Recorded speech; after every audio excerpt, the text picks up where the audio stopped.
Uy, dala ka na niyan ah. Yeah. Makikita naman ako sa vlog mo. Baka sinipot ako. Yun, good morning. Andito pala tayo ngayon sa Philpan Evacuation Center. So, kasama namin yung mga kasamahan namin dito. Yan. Dito kami naka-assign ngayon. Kasama si Ma'am Jamie. Yun. Interviewin natin yung mga ibang nasunugan dito. So, ang sabi sa amin kanina, mga nasa 2,000 pamilya pala nilang nasunugan dito. So dito ngayon sila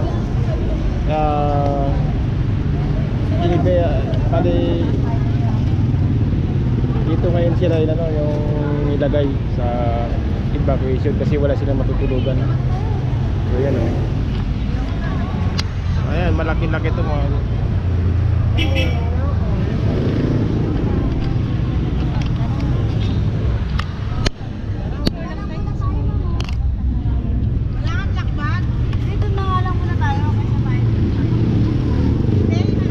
sabi.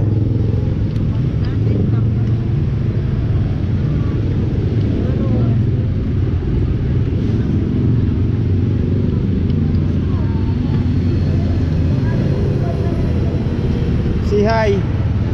Say hi. Hi vlog. Hi vlog. Channel. Ayan si Arsan. Ayan si Madam Bara. Hi guys, face to face tayo.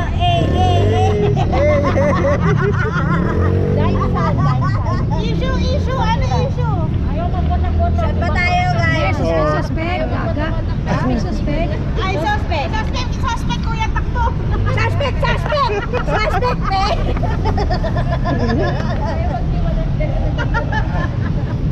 Interview natin si Kuya. Ay, naka-live. Huwag mo ako itatag. Ano natin baka may Ilalagay na yan sa Facebook eh. Panoorin natin. tatanong natin siya.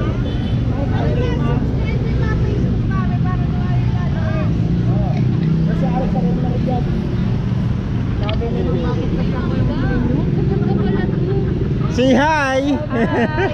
Ay, mangga oh. Napagakot ka oh. Bakit ako yung Ayan naman, maglilihi ka naman. Ano yan? Mangga? Ayun, saan? Ayun, oh. Ano? Yan dami. Paraiso. Dami pala yan, boss, no? Ang dami nyo pala nasunugan. 2,000 families yun. 2,000 mahigit. 2,000 pala sila. Hindi nila ako damit na itong batang para mamay maliligo. Sino-sino yung mga nakakarating na ano rito? Ano po, mga food box. Okay naman po. Ano ba yung mga kakailangan nyo, boss? Yung ibang mga ano? Habang naka-live tayo, baka mamaya may yung ibang mga kakilala sa akin. Ano po, kailangan na po namin yung materialis. Materialis. Yun, materialis. Kailangan po pinaka-importante Ayun, para makalipat sabi ni sir. na kami. Yun, kailangan nila ng materialis daw para makabalik sila sa dati nilang tirahan kasi laki ng pinsan. Oo, 2,000. Kasi laki ng pinsala daw ng sunog. Ubos daw sila. Wala daw silang nailabas. So sila kuya hindi daw nakakapasok kasi wala pati yung mga uniforme niya ubos daw talaga. Oo.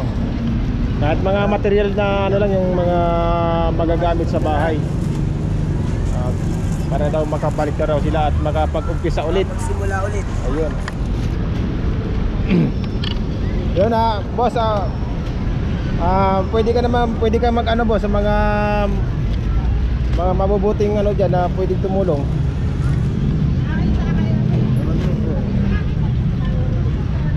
Oo, gusto lang po namin para po makakaulipat na kami. Is pangbili ng mga materialis. Yan. Para po sa amin para makalipat na. Ayun, Sa lahat. bali manawagan tayo kay kay President Bongbong. Ayun, President Bongbong Marcos, dito kami ngayon sa evacuation center sa Dilpan. So ang mga hinain ng mga rito, yung mga nasunugan Sabi is kasi hindi pa sapat eh. ayun, Hindi pa sapat. ayun, Pero hindi pa sapat. kailangan lang daw nila na yung mabuo na yung bahay nila para makabalik at makapagsimula na raw ulit sila. So sa mga pagkain okay na raw, yung mga sa bigas daw yung kailangan nila, ay yung bahay daw kailangan nila, saka para makabalik na sa trabaho nila. So yun, so 2,000 pamilyang nasunugan pala rito dito sa evacuation center sa may Dilpan.